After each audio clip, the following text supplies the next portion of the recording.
Chris Teicheira. Chris Teicheira. I don't know. Teicheira. I don't. Okay, Libya.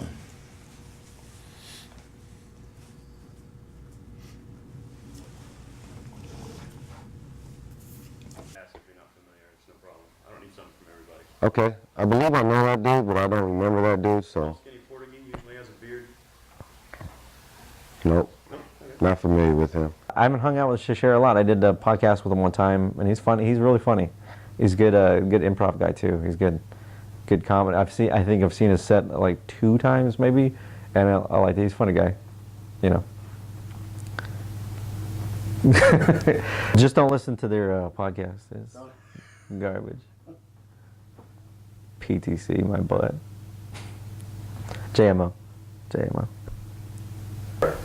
I heard Chris Teicheira does a really good impression of me at parties, and I guess he does that when he's pulling out his little 2-inch dick when he's living at his mom's house driving a tractor. Fuck you, Chris. I'm just kidding. I love you, Chris. Charming and quick-witted, Chris Teicheira is a Central Valley comedian, leaving them laughing in his wake. A proud Manteca, California native and deathly afraid of black widow spiders, Chris Teicheira is a touring comedian on the rise. He has performed at venerated comedy institutions including the San Francisco and Sacramento Punchlines, Laughs Unlimited in Sacramento, and Tommy T's in Pleasanton. He can also be seen mixing up his own brand of trouble at any dive bar, Portuguese festa, or child's birthday party with a microphone and lax security. Teicheira's material draws on his upbringing in rural America and includes his observations on the highest and lowest rungs of society's ladder. His fearless style and bold crowd work make shows unique and memorable. Not bad for a man with more tractor time than any other comic you're likely to meet. Teicheira's ambitions don't end at stand-up comedy. He co-founded and co-hosts the Pretending to Care podcast with Anthony Cranhagen, an irreverent production that is never afraid to stir up trouble and takes no prisoners. He also pens a regular newspaper column, Manteca to a T, for his hometown paper, the Manteca Bulletin. Contact him on Facebook at chris.teicheira or at pretendingtocare.com.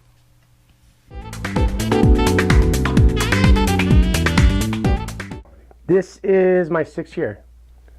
I started in 2008, and then I actually took a break halfway through 2009 to get married, and that worked out great. So now I'm still doing comedy. When I started doing comedy, I actually moved to LA in '99 and then did the I'm leaving the farm. And basically I just turned into a dude that was managing a golf store in LA for 2 years, smoking weed and taking up space, which was fantastic because I wasn't in a tractor anymore. But I wasn't actually pursuing my comedy goal, which I think a lot of people, I definitely back then thought you got to be in LA to do it. And then I just wasn't doing comedy anymore. I was just open micing once in a while, and then eventually I didn't know anybody down there, which I think that's another hard part. Like, people think, I think if you think you're going to move from a small town to LA and become a famous comic, that's a fucking pipe dream. Like, do your thing in your spot first and become a decent comic there, and then you'll meet people, and then you can go down and live that dream. But to just go down there, that's what I had tried. And so then I came back in 2001 and just was on the tractor. And actually it was like 4 years later, I was managing a bar in Modesto, and we were having an open mic. And that's when I met Jay Smith. And I remember, I can't remember who was, do you remember a guy named Rob Special? It was just one of Jay Smith's cronies back there. Right? No? No, that was Rob Langford. Yeah, that was Rob Langford. Anyways, I didn't really get into an argument with him, but under my breath I was saying how none of the comics were funny. And he said, "Oh, you think you do a better job?" And I went up and I did 5 old minutes, and it was in like a comfortable setting to where I was like, fuck, you know what? I like this. I could, you know, and then I just started from there. And I was at Banana Joe's, and I got back into it. And then the weird thing was then I ran into a wrestler who I'd known from high school baseball and shit like that.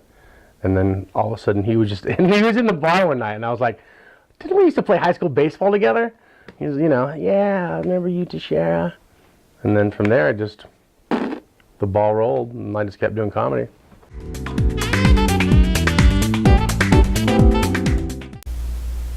Do you have a favorite venue in the 209? Boy, that's a tough one. I mean, starting off in this area, I love the Fat Cat just because that was kind of our home base. And then we established our spot in Manteca, Isidore's, which recently shut down.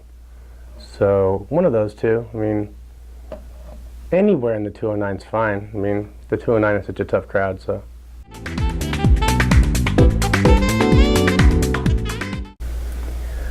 I think, to be honest, I think I don't see a lot of newcomers, which is kind of disappointing. I feel like we have, like with you and our group, we have our base group. I feel like we've been doing this all together for 4 or 5 years.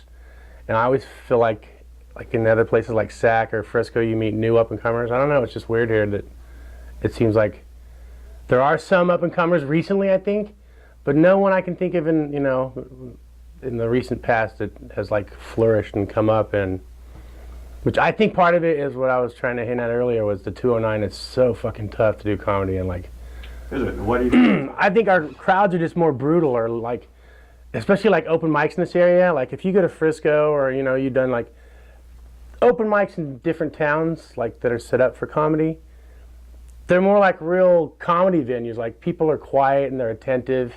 Here, most of the spots we're doing comedy are like a bar after a Monday night football game where we're waiting around. The comedy will start at 8, the game doesn't end until 8:45, and then they shut the fucking televisions off. And then 5 minutes later, hey, let's go. And there's a group of, drunk construction workers that just watch the Niners lose, or, it's not always comedy based. Sometimes you're just delivering your material and hoping that a few people get it. And so it's just different. Now I've been writing a column for the Manteca Bulletin, which is cool. Which that was just kind of one of those things where I think it was like a year ago I was drinking with my buddy. Well, he wasn't drinking. Jason Campbell was a writer, and he's sober now. But when we grew up, and you grew up in this town too, Tom, there was a guy named Pat O'Leary that wrote a column that to me, I used to think, how the fuck did this guy do it? Well, apparently because he was retired, that's part of it. And he just wrote about the happenings about town. And I just spitballed the idea. I said, man, I would love to do that. And Jason Campbell finally right before Christmas, he goes, hey, I threw that idea back out to Dennis Wyatt, who's the editor of the Bulletin, and they want to run with it.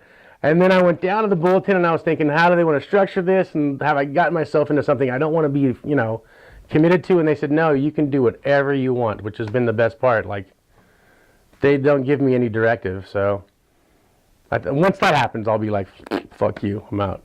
But to this point, I'm like, tonight I'm struggling. I feel, I may have shot my wide on this column. I'm 32 in and I have no idea what to write tonight. The podcast came about, pretendingtocare.com. My roommate Anthony K, who's also a comic, he moved into the house here like 3 years ago, and we both love podcasts, and just, especially for me being in a tractor all day, you need something to occupy your brain more than just listening to fucking Rock 104. And podcasts are just conducive to help me with comedy and just thoughts and shit like that. And I would have never done this on my own, but, he's young. He was like, let's do a podcast. And so I think we're 3 years into doing it. And at times we've had a big following, and at times we don't really care. So it's fun. But it's nice to get other comics, to come by and just listen to them. It just gives you a venue or somewhere to, be funny and, encourage other people to be funny. So we like doing it.